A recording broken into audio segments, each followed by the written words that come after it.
الجنابہ، جنابت کے مسائل۔ جنابت کہتے ہیں اس حالت کو جو احتلام یا جماع کی وجہ سے پیدا ہوتی ہے، ناپاکی کی حالت۔ یاد رکھیے کہ ان مسائل کو پڑھتے ہوئے ہو سکتا ہے آپ بہت جھجکیں یا سنتے ہوئے بہت جھجک محسوس کریں۔ ایک قدرتی بات ہے، اللہ نے ہر ایک کے اندر ایک حیا رکھی ہے اور ان کو پڑھانا بھی ایک نہایت مشکل مرحلہ ہے۔ لیکن کیوں پڑھایا جائے، کیوں بتائی جائیں یہ باتیں؟ کیونکہ یہ انسانی زندگی سے متعلق ہے۔ دو صورتیں ہو سکتی ہیں، ایک تو یہ کہ یہ کڑوا گھونٹ پیا جائے اور ان باتوں کی حقیقت معلوم کر کے صحیح طرز عمل اختیار کیا جائے، طہارت کا وہ معیار جو اسلام نے قائم کیا اس پر پورا اترا جائے، کیونکہ اس کے بغیر ایمان مکمل نہیں۔ اور دوسرا یہ کہ ان باتوں کو کھولا نہ جائے، وضاحت نہ کی جائے، بتایا نہ جائے اور شرم و حیا کا نام لے کر ان سب مسائل کو دبایا جائے۔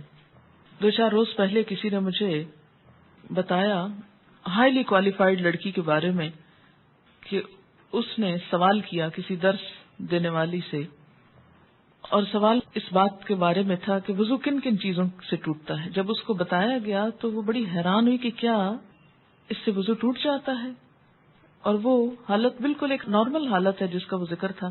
کہتی کہ میں سر پکڑ کر رہ گئی کہ انجینئر تھی وہ بچی، اتنے سال پڑھنے کے باوجود کیا اس کو واقعی نہیں پتا، یقین نہیں آ رہا تھا کہ واقعی نہیں پتا کہ وضو کس کس چیز سے ٹوٹتا ہے۔ اب اگر کسی کو یہ پتہ ہی نہیں کہ وضو کس چیز سے ٹوٹتا ہے تو وہ پھر وضو کی حالت میں ہو یا بغیر وضو کے وہ عبادت کرتا چلا جائے۔ اچھا کیوں نہیں پتا؟ اس لیے کہ ہمارے اسلامیات کے کورسز بھی جتنے ہیں ان میں ایسے مسائل کا ذکر نہیں ہے، کیونکہ ایسے مسائل کو بے حیائی کا نام دے کر ذکر ہی نہیں کیا جاتا۔ ٹھیک ہے، ایسی باتیں مجلسوں میں کرنے کی نہیں اور عام طور پر بولنے کی نہیں یا سوچنے کی نہیں، لیکن انسان کی زندگی کا ایک حصہ ہے۔ بالکل ایسے ہی جیسے ایک گھر میں آپ واش روم بناتے ہیں، ٹوائلٹ بناتے ہیں، تو وہ ایک ناپسندیدہ حصہ ہے لیکن ضرورت ہے نا، اس کے بغیر گزارا نہیں۔ تو اب اگر کوئی شخص بہت خوبصورت گھر بنائے اور وہ اس بات پہ فخر کرے کہ میں نے اس میں ٹوائلٹ نہیں بنائی اس لیے کہ وہ بہت گندی جگہ ہوتی ہے اور میں تو بالکل ناپسند کرتا ہوں کہ کوئی گندی جگہ میرے گھر میں ہو، اور اس کا تو ذکر کرنا ہی ناپسندیدہ ہے، اس لیے میں نے اپنے نقشے سے اس کو نکال دیا ہے، تو ایسا بھلا کس طرح ہو سکتا ہے؟ بالکل اسی طرح جو لوگ ان باتوں کو دین کا حصہ نہیں، دین کے نقشے سے غائب کیے ہوئے ہیں اور پھر سمجھتے ہیں کہ وہ سب ٹھیک کر رہے ہیں، تو یہ درست نہیں۔ ایک اور بات یہ کہ خاتون ہوتے ہوئے ایسی بات کرنا اور پھر اس کو پبلکلی کرنا ایک اور بڑی مشکل ہے، تو اس میں بھی ہمارے سامنے ایک رہنمائی موجود ہے۔ حضرت عائشہ رضی اللہ تعالیٰ عنہ اور عام طور پر ازواج مطہرات نے اس طرح کے مسائل جو ہیں وہ پبلکلی بتائے ہیں، سیکریفائس کیا ہے تاکہ دوسرے لوگوں کو ایک رہنمائی ملے۔ ہمارے ہاں مشکل یہ ہے کہ اسلام کے ساتھ تقدس کا ایک ایسا، یعنی انبیاء علیہ السلام ہو یا ان کی ازدواجی اور ذاتی زندگی، ان سب کو ہم نے تقدس کے ایسے آئینے میں دیکھا ہے کہ جس میں ان کا انسان ہونا نقشے سے نکال دیا گیا، جبکہ ان کی ساری نیکی، تقوی اور پاکیزگی میں خوبصورت بات یہ کہ وہ انسان تھے اور ہم جیسے ہی تھے انسان ہونے کے ناطے، انسانی ضروریات ہم جیسی تھی، کھانا پینا اور باقی خواہشات وغیرہ، لیکن ان کی بڑائی کیوں ہے کہ انہوں نے ان تمام چیزوں کے بارے میں اللہ تعالی کی مرضی کو مکمل طور پر اپنایا۔ ہماری خیر اور بھلائی بھی اسی میں ہے کہ ان معاملات میں بھی اللہ اور اس کے رسول صلی اللہ علیہ وسلم کی طرف سے آئی ہوئی رہنمائی کو ہم پوری طرح اپنائیں تاکہ شرع صدر کے ساتھ، یکسوئی کے ساتھ عبادات ہو سکیں۔ بعض اوقات جب صحیح دین کے مسائل کا علم نہیں ہوتا تو جو حلال امور ہوتے ہیں، جو جائز رخصتیں ہوتی ہیں، وہ بھی نہیں اویل کرتے کہ کہیں گناہ نہ ہو جائے، اور بعض اوقات ان کو گناہ سمجھ کر نہیں کرتے حالانکہ وہ گناہ نہیں ہوتے اور اپنے آپ کو ایک آزادی سے محروم رکھتے ہیں۔ تو اس لیے کوئی حرج نہیں اگر چند باتیں ایسی سمجھ لی جائیں۔ جنابت کے مسائل۔ جنابت کہتے ہیں ناپاکی کی اس حالت کو جو احتلام اور جماع کی وجہ سے ہوتی ہے۔ احتلام کہتے ہیں ویٹ ڈریم کو، یعنی سوتے ہوئے جسم سے ڈسچارج کا ہونا۔ اس میں مسئلہ یہ ہے کہ عورت یا مرد کو احتلام ہو تو غسل واجب ہو جاتا ہے، اس کی وضاحت آگے آئے گی۔ اگلا مسئلہ ہے مزی کے آنے سے غسل واجب نہیں ہوتا بلکہ استنجا کر کے وضو کرنا ہی کافی ہے۔ ان علی رضی اللہ عنہ قال كنت رجلا مذاء فكنت استحيي ان اسأل النبي صلی اللہ علیہ وسلم لمكان ابنته فامرت المقداد بن الاسود رضی اللہ عنہ فسأله فقال يغسل ذکره ويتوضأ رواہ مسلم۔ حضرت علی رضی اللہ تعالیٰ عنہ کہتے ہیں کہ مجھے مزی کی شکایت تھی۔ مزی ہوتا ہے عام حالات میں ویٹ ڈسچارج ہونا۔ میں نبی صلی اللہ علیہ وسلم سے مسئلہ دریافت کرنے میں شرم محسوس کرتا تھا کیونکہ آپ کی بیٹی میرے نکاح میں تھی۔ میں نے حضرت مقداد بن اسود رضی اللہ تعالیٰ عنہ سے درخواست کی کہ وہ رسول اللہ صلی اللہ علیہ وسلم سے مسئلہ دریافت کریں۔ چنانچہ حضرت مقداد رضی اللہ تعالیٰ عنہ نے آپ سے مسئلہ دریافت کیا تو آپ صلی اللہ علیہ وسلم نے فرمایا کہ پیشاب کی جگہ دھو کر وضو کر لیا کرے، اس سے طہارت ہو جاتی ہے۔ یعنی عام ویٹ ڈسچارج جو ہے اس سے ناپاکی یا جنابت نہیں ہوتی، اس میں نہانا ضروری نہیں ہوتا۔ بیوی سے تعلق کرنے سے پہلے یہ دعا مانگنی چاہیے، یعنی جسمانی تعلق مراد ہے۔ ان ابن عباس رضی اللہ عنہما قال قال رسول اللہ صلی اللہ علیہ وسلم لو ان احدکم اذا اراد ان یأتی اہلہ قال بسم اللہ اللہم جنبنا الشیطان وجنب الشیطان ما رزقتنا فإنه إن يقدر بينهما ولد في ذلك لم يضره شيطان ابدا، متفق علیہ۔ حضرت عبداللہ بن عباس رضی اللہ عنہما سے روایت ہے کہ رسول اللہ صلی اللہ علیہ وسلم نے فرمایا جب کوئی آدمی اپنی بیوی سے جسمانی تعلق، فزیکل ریلیشن، سیکشل انٹرکورس کا ارادہ کرے تو اسے یہ دعا مانگنی چاہیے، ہم اللہ کے نام سے مدد چاہتے ہیں، یا اللہ ہمیں شیطان سے محفوظ رکھ، کیونکہ شیطان ایسے مواقع پر انسان پہ زیادہ حملہ آور ہوتا ہے، اور ہماری اس اولاد کو بھی شیطان سے محفوظ رکھ جو تو ہمیں عطا فرمائے۔ یہ دعا پڑھنے کے بعد والدین کو اللہ تعالیٰ جو اولاد دے گا وہ شیطان کے شر سے ہمیشہ محفوظ رہے گی۔ اسے بخاری اور مسلم نے روایت کیا ہے۔ دوبارہ فزیکل ریلیشن سے قبل وضو کرنا مستحب ہے۔ مستحب کا مطلب پسندیدہ ہے، فرض نہیں ہے۔ عن ابی سعید الخدری رضی اللہ عنہ قال قال رسول اللہ صلی اللہ علیہ وسلم اذا اتى احدكم اهله ثم اراد ان يعود فليتوضا رواہ مسلم۔ حضرت ابو سعید خدری رضی اللہ تعالیٰ عنہ کہتے ہیں کہ رسول اللہ صلی اللہ علیہ وسلم نے فرمایا جب کوئی آدمی اپنی بیوی سے تعلق قائم کرے پھر دوبارہ کرنا چاہے تو پہلے وضو کرے، یعنی ایک دفعہ کے تعلق کے بعد ضروری نہیں کہ نہایا جائے، اگر اس کے کچھ عرصے بعد دوبارہ تعلق کی ضرورت ہو، مثلا یعنی ایک رات ہو سکتی ہے۔ اس کا مطلب یہ ہے کہ نہانا ضروری ہے کس کے لیے؟ نماز کے لیے، عبادت کے لیے، قرآن پڑھنے کے لیے۔ لیکن اگر انسان ناپاکی کی حالت میں ہے ابھی اور دوبارہ ایک شخص بیوی کے ساتھ تعلق قائم کرنا چاہتا ہے تو ضروری نہیں کہ نہانے کے بعد پھر کرے۔ دوبارہ تعلق میں کوئی چیز مانے نہیں، ہاں بہتر ہے وضو کر لے۔ مستحب کا مطلب کیا؟ بہتر ہے وضو کر لے، اور وضو یہاں ایک طرح سے فریشنس پیدا کرتا ہے انسان کے اندر۔ لیکن اگر کوئی وضو بھی نہیں کرتا، یعنی یہ ایسا وضو نہیں جیسے نماز کے لیے وضو کرنا ضروری ہے کہ اس کے بغیر نماز نہیں ہوگی، تو اگر دوبارہ تعلق میں وضو نہیں کیا تو اس کا یہ مطلب نہیں کہ گناہ کا کام کر رہا ہے۔ مستحب کا مطلب کیا ہے؟ پسندیدہ ہے، اچھی بات ہے، لیکن اگر کوئی نہیں کر سکتا تو کوئی گناہ نہیں۔ غسل جنابت میں پہلے دونوں ہاتھ دھونے چاہیے، پھر برتن میں ہاتھ ڈالنے چاہیے۔ جنبی جس پانی میں ہاتھ ڈال دے وہ پانی ناپاک نہیں ہوتا۔ مثلا کسی نے پہلے ہاتھ دھوئے، پھر ہاتھ سے مگ پکڑا، اس کو بالٹی میں ڈالا مثلا، اور صاف ہاتھ تھا مگر جسم ابھی ناپاک ہے، تو پانی کی بالٹی کے اندر ایسا ہاتھ جانے سے یا ٹب میں بیٹھنے سے پانی ناپاک نہیں ہوتا، الا یہ کہ اس پانی کے اندر کوئی نجاست چلی جائے، یعنی ہاتھ پاک ہے۔ اگر ایسے میں کوئی شخص پانی پینا چاہتا ہے اور اس نے گلاس کو ہاتھ لگا دیا اور پانی پی لیا تو کوئی بات نہیں، کیونکہ ہمارے ہاں تو عام طور پہ کانسیپٹ یہ پایا جاتا ہے کہ انسان اتنا ناپاک ہوتا ہے کہ زمین پر قدم بھی نہیں رکھ سکتا اور کسی چیز کو چھو نہیں سکتا اور سب کچھ حرام ہو جاتا ہے۔ کچھ بھی حرام نہیں ہوتا۔ اس کا یہ مطلب بھی نہیں کہ انسان ناپاک پھرتا رہے، سارا بازار گھوم کر آ جائے ناپاکی میں، یہ بھی مقصد نہیں ہے۔ مومن ناپاک رہنا پسند نہیں کرتا، لیکن ضروری نہیں ہے کہ اس حالت میں آپ کسی چیز کو ہاتھ نہیں لگا سکتے. مثلاً پانی پیتے وقت آپ کا ویسے ہاتھ صابن سے دھویا ہوا تھا، صاف تھا، پاک تھا، مگر جسمانی طور پہ آپ ناپاک ہیں. مثال کے طور پر اگر پانی کے اندر کوئی چیز اچانک چلی جاتی ہے اور آپ ایک انگلی کے ساتھ اس کو ہٹانا چاہتے ہیں اور اس کے بعد اس پانی کو پینا چاہتے ہیں، پی سکتے ہیں. یعنی ناپاک جسم پر جب تک نجاست نہ ہو تو صاف ہاتھ یا جسم کا کوئی حصہ پانی میں چلا جائے اس پانی سے غسل بھی کیا جا سکتا ہے، یا اگر وہ صاف ہے اس کو کسی بھی کام میں استعمال کیا جا سکتا ہے، اس سے کپڑے دھوئے جا سکتے ہیں یا کوئی اور کام.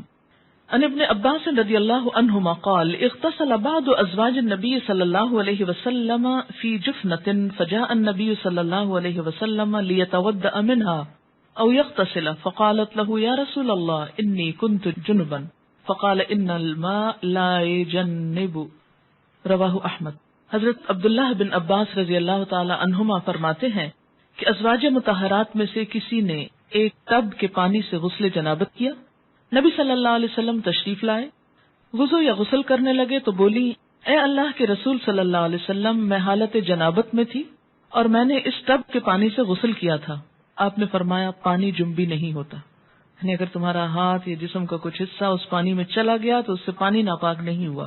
اسے احمد وغیرہ نے روایت کیا ہے. حالت جنابت میں کسی سے مصافحہ کرنا، سلام دعا کرنا یا بات چیت کرنا جائز ہے. عن ابی ہریرہ رضی اللہ عنہ ان النبی صلی اللہ علیہ وسلم لقیہ فی بعض طریق المدینۃ وہو جنب فانخنست منہ فذهب فاغتسل ثم جاء فقال این کنت یا ابا ہریرہ قال كنت جنبا فکرہت ان اجالسک وانا علی غیر طہارۃ قال سبحان اللہ ان المؤمن لا ينجس. رواہ البخاری. حضرت ابو ہریرہ رضی اللہ تعالی عنہ کہتے ہیں کہ مدینہ کی کسی گلی میں ان کی نبی صلی اللہ علیہ وسلم سے ملاقات ہوئی. اس وقت حضرت ابو ہریرہ جنبی تھے، چنانچہ وہ وہاں سے کھسک گئے، جا کر غسل کیا، پھر خدمت اقدس میں حاضر ہوئے. آپ نے پوچھا، ابو ہریرہ تم کہاں چلے گئے تھے؟ حضرت ابو ہریرہ نے عرض کیا، میں حالت جنابت میں تھا، لہٰذا میں نے آپ کے پاس اس حالت میں بیٹھنا اچھا نہ سمجھا. آپ نے فرمایا، سبحان اللہ، مومن کسی بھی حالت میں ناپاک نہیں ہوتا. اسے بخاری نے روایت کیا ہے. یعنی اگر ایسی حالت میں مثلا کوئی مہمان آ گیا ہے یا بچہ رو رہا ہے یا کوئی اور ایسا دنیا کا ضروری کام پڑ جاتا ہے انسان کو، کوئی ٹیلی فون آ جاتا ہے، بات کرنی پڑ جاتی ہے، تو کسی بھی کام میں حالت جنابت مانے نہیں. حالت جنابت مانے ہے کس میں؟ عبادات میں. لیکن یاد رکھیے اس کا یہ مطلب نہیں کہ انسان ناپاکی میں ہی گھومتا پھرتا رہے بے وجہ، جلد از جلد پاک ہو، لیکن یہ سمجھنا کہ نہیں میں اچھوت ہو گیا، اب کسی کے سامنے نہیں جا سکتا یا کسی سے بات نہیں کر سکتا، تو ایسی بات نہیں ہے. حالت جنابت میں کھانے پینے کے لیے ہاتھ دھونا کافی ہے، البتہ وضو کرنا افضل ہے. عن عائشہ رضی اللہ عنہا ان النبی صلی اللہ علیہ وسلم کان اذا اراد ان یأکل وهو جنب غسل یدیہ. رواہ ابن ماجہ. حضرت عائشہ رضی اللہ تعالی عنہا کہتی ہیں کہ رسول اللہ صلی اللہ علیہ وسلم حالت جنابت میں کوئی چیز کھانا چاہتے تو پہلے اپنے ہاتھ دھو لیتے. اسے ابن ماجہ نے روایت کیا، یعنی حالت جنابت میں کھا سکتے ہیں. اور خاص طور پر جیسے رمضان کا مہینہ ہے، یعنی رمضان میں اگر کوئی شخص حالت جنابت میں اٹھتا ہے، سحری کا وقت ہے، سحری کھا سکتا ہے اور کھانے کے بعد نماز سے پہلے نہا سکتا ہے. یعنی حالت جنابت میں اگر روزے کا کچھ حصہ شامل ہو گیا صبح کے وقت کو کوئی حرج نہیں، اللہ یہ کہ نماز تو نہیں چھوڑی جا سکتی، وہ تو پڑھی جائے گی.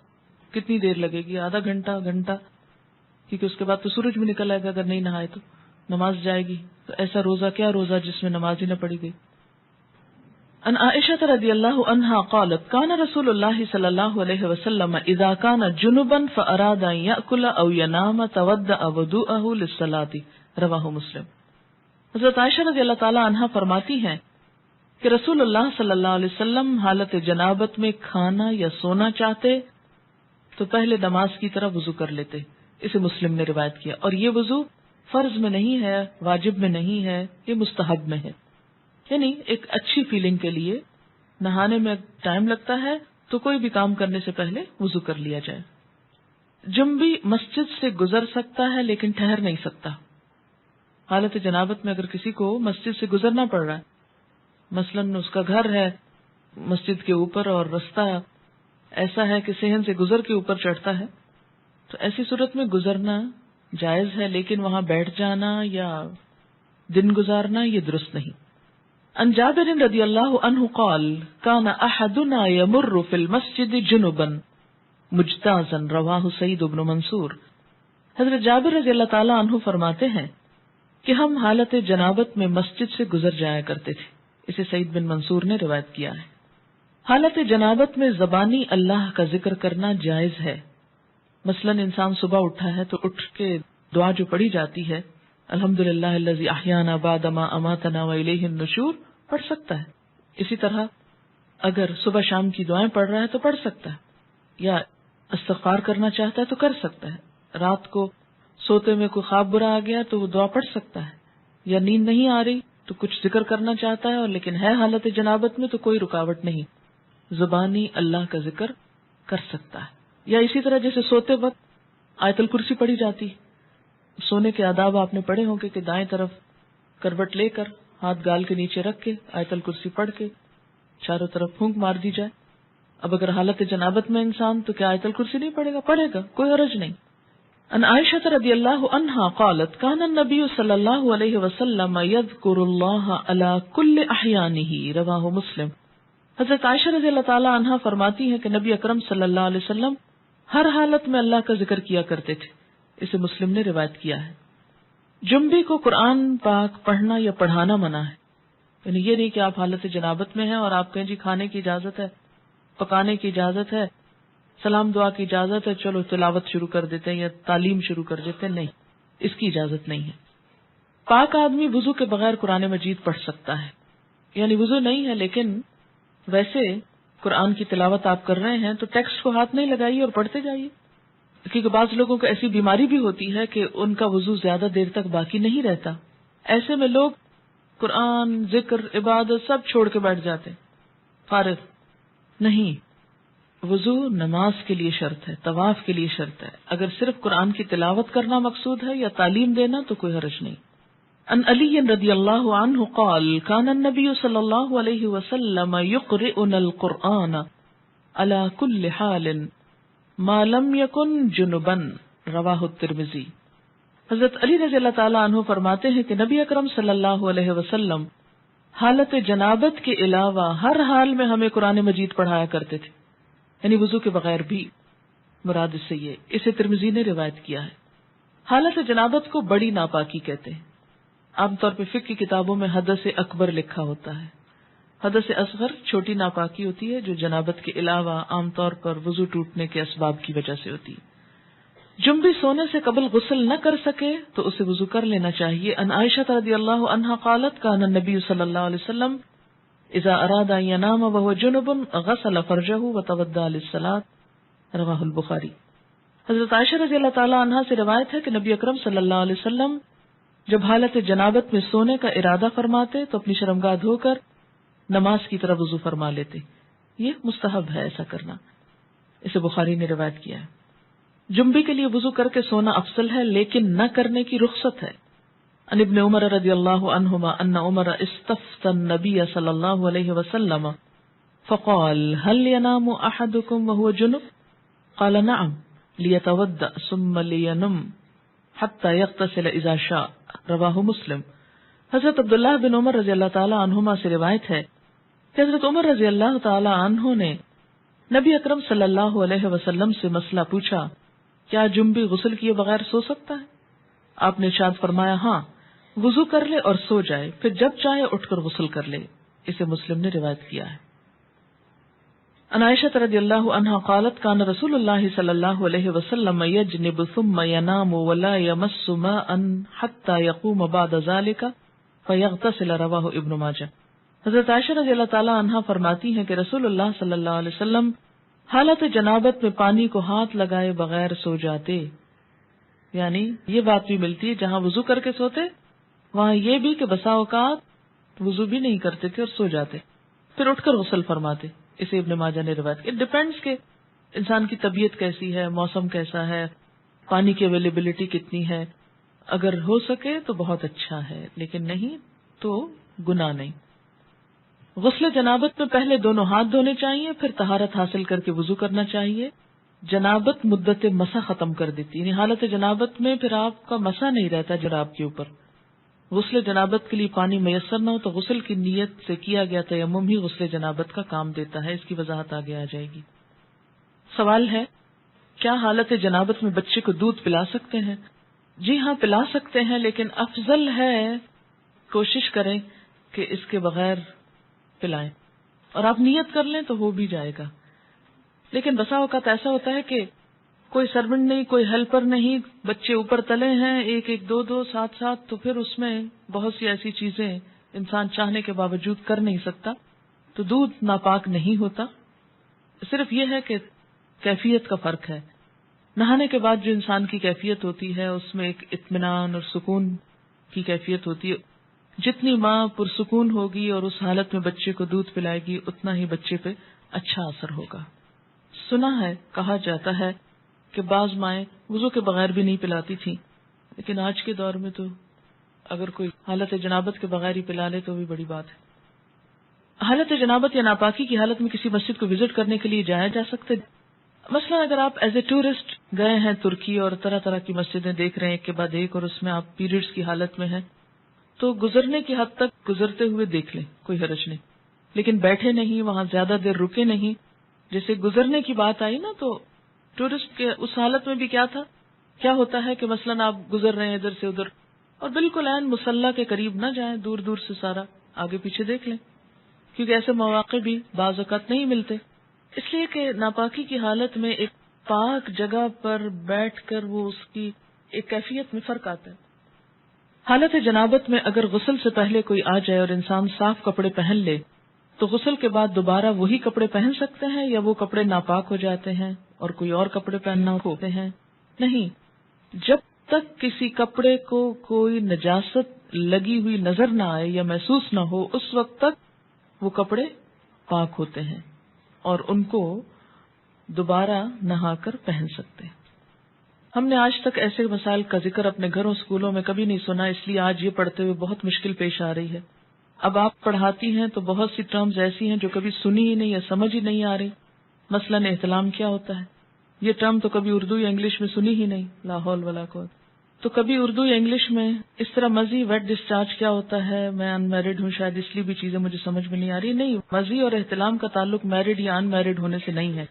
احتلام ہوتا ہے نیند کی حالت میں کوئی ایسا خواب انسان دیکھے کہ جس کے بعد وہ کافی مقدار میں ویٹ ڈسچارج اپنے جسم پر پائے، اور ایسا گمان ہو جیسے خدا نخواستہ سوتے ہوئے پیشاب نکل گیا ہے جسم سے. ٹھیک ہے، خواب یاد ہو یا نہ ہو. جیسے لیکوریا کا ڈسچارج تو خواتین کو عام طور پر معلوم ہی ہے کہ کس طرح ہوتا ہے. جیسے لیکوریا کا ڈسچارج ہوتا ہے ایسے ہی اس سے ذرا زیادہ مقدار میں ڈسچارج جو ہے وہ محسوس ہو سوتے وقت، وہ احتلام ہوتا ہے. یعنی احتلام کا تعلق سونے سے ہوتا ہے، نیند سے. ایک صحابیہ ہیں، وہ حضور صلی اللہ علیہ وسلم کے پاس یہی مسئلہ لے کر آئیں. کہنے لگی، اے اللہ کے رسول صلی اللہ علیہ وسلم، کیا عورتوں کو بھی احتلام ہو سکتا ہے؟ یعنی عموماً یہ مردوں کو ہوتا ہے، لیکن کیا عورتوں کو بھی ہو سکتا ہے؟ تو اس پر آپ نے فرمایا کہ ہاں ہو سکتا ہے، کیونکہ بچہ عورت کے مشابہ بھی تو ہوتا ہے، عورت سے بھی تو بچے کی شباہت ہوتی ہے. ٹھیک ہے، تو سیکشل انٹرکورس کے بغیر اگر نیند کی حالت میں کوئی خواب دیکھنے یا نہ دیکھنے پر ایسا پانی انسان دیکھے کہ جو زیادہ مقدار میں ہو، عام نارمل روٹین میں جیسے لیکوریا وغیرہ تھوڑا بہت سپاٹنگ ہو گئی، وہ نہیں، زیادہ مقدار میں، اس کو احتلام کہتے ہیں. اس سے انسان ناپاک ہو جاتا ہے. اور بعض اوقات ہو سکتا ہے کہ کسی خاتون کو کبھی بھی ایسی کیفیت نہ ہوئی ہو. بسا اوقات جسمانی کیفیت، آب و ہوا، کئی چیزیں انسان کے مزاج میں اثر ڈالتی ہیں، تو بعض لوگوں کو ایسی تکلیف ہو سکتی ہے. اگر کسی کے ساتھ ایسا نہیں ہوا تو پریشان نہ ہو کہ میں تو شاید اب نارمل انسان ہوں. نہیں، اٹ ڈیپینڈس. اور اگر کسی کے ساتھ ایسی کوئی کیفیت ہو جائے تو وہ یہ نہ سمجھے کہ میں کوئی بہت برا انسان ہوں. ایکچولی ہوتا یہ کہ ہمارا بیہیویئر کیا ہے اور ہم ان چیزوں کو کس انداز سے پیش کر رہے ہیں. اگر آپ اس کو فطری چیز سمجھیں تو آپ کو کچھ بھی اس میں نہیں فیل ہوگا. پھر مثلا ایک میڈیکل کا اسٹوڈنٹ جو ہے وہ جب ڈسیکشن شروع کرتا ہے، ٹھیک ہے، اس میں شروع میں بہت گھبراہٹ اور بہت پریشانی ہوتی، لیکن ایک ایک پارٹ، اور آپ دیکھیں کہ جو ہماری بچیاں کو ایجوکیشن میں پڑھتی ہیں وہاں تو عورت مرد سب مل کر ایک کام کر رہے ہوتے ہیں، اور وہاں تو کبھی کسی نے کہا کہ یہ بہت غلط کام کر رہے ہو آپ. اور میں سمجھتی ہوں کہ ایسی چیزیں مردوں اور عورتوں کو مل کے نہیں کرنی چاہیے، لیکن اگر دین کے لیے یہی بات کرنی پڑ جائے تو ہم کہتے ہیں ہائے ہمارے دین میں ایسی بے حیائی کی باتیں. یعنی میڈیکل کی بکس میں سب لکھا ہوا ہے اور سب جائز ہے اور وہ بھی انسان پڑھتے ہیں، لیکن دین کی کسی کتاب میں ایسی کوئی بات لکھی ہوئی ہے تو یہ بالکل درست نہیں. اور یہ کیسا دین ہے؟ یہ ہمارا ایک بہت نیگیٹو ایٹیچیوڈ ہے معاشرے کے اندر دین کے معاملات میں، جو کہ درست نہیں، اور اس کی وجہ سے کئی بیماریاں پھر پیدا ہوتی، عبادت میں خلل ہوتا ہے. ماں ہونے کی حیثیت سے نہ صرف یہ کہ بیٹی، بلکہ اگر بیٹوں کو بھی کوئی اور بتانے والا نہیں تو بہت آرام کے ساتھ آپ ان کو نارمل وے میں بتا سکتے ہیں، کوئی حرج نہیں. جی ہاں، ہمارے ہاں عموماً یہ ہوتا ہے اسکولوں میں جیسے سیکس ایجوکیشن ہوتی ہے اور بعض اوقات اتنے بھونڈے طریقے سے ہوتی ہے کہ وہ اس کے فائدے کی بجائے کئی نقصان ہوتے ہیں. تو اٹ ڈیپینڈس کہ آپ ایک مسئلے کو، ایک پرابلم کو یا ایک چیز کو کس طرح ایکسپلین کرتے ہیں. ٹھیک ہے نا؟ تو خود اپنے اندر پہلے کانفیڈینس پیدا کریں کہ آپ کی نیت کیا ہے ایک بات کرنے کی، کیوں سکھانا چاہتے، کیوں سمجھانا چاہتے ہیں. یہ نہیں کہ آپ خود ساتھ ہنسنا شروع کر دیں اور شرمانا شروع کر دیں اور سب کو ہنسانا شروع کر دیں. یہ ہنسنے کی باتیں نہیں، مجھے سمجھ میں نہیں آتی ان باتوں میں سے ہنسنے کی کون سی بات ہے. کسی مومن کا یہ مزاج ہی نہیں ہو سکتا کہ وہ ایسی باتوں میں نمبر ایک دلچسپی لے، یا ایسی باتیں مجلسوں میں عام طور پر بلا ضرورت ڈسکس کی جائیں یا ان کے نام زبان پر لائے جائیں.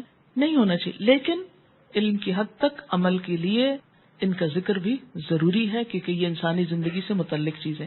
مزی عام طور پر لفظ جو ہے یہ ویٹ ڈسچارج جیسے لیکوریا ہوتا ہے ایسے ہی ہوتا ہے، لیکن یہ جاگتے ہوئے ہوتا ہے، یہ نیند کی حالت میں نہیں، یہ جاگنے کی حالت میں ہوتا ہے. اور اس میں عموماً ایسا ہوتا ہے کہ مثلاً کوئی ایسا سین آپ نے دیکھا ہے ٹیلی ویژن میں، یا ایسی کوئی کتاب پڑھی ہے، یا کوئی بھی ایسی چیز کہ جس سے جسم کے اندر خلل آتا ہے، یعنی انسان کے ایموشنز جو ہیں وہ ڈسٹرب ہوتے ہیں.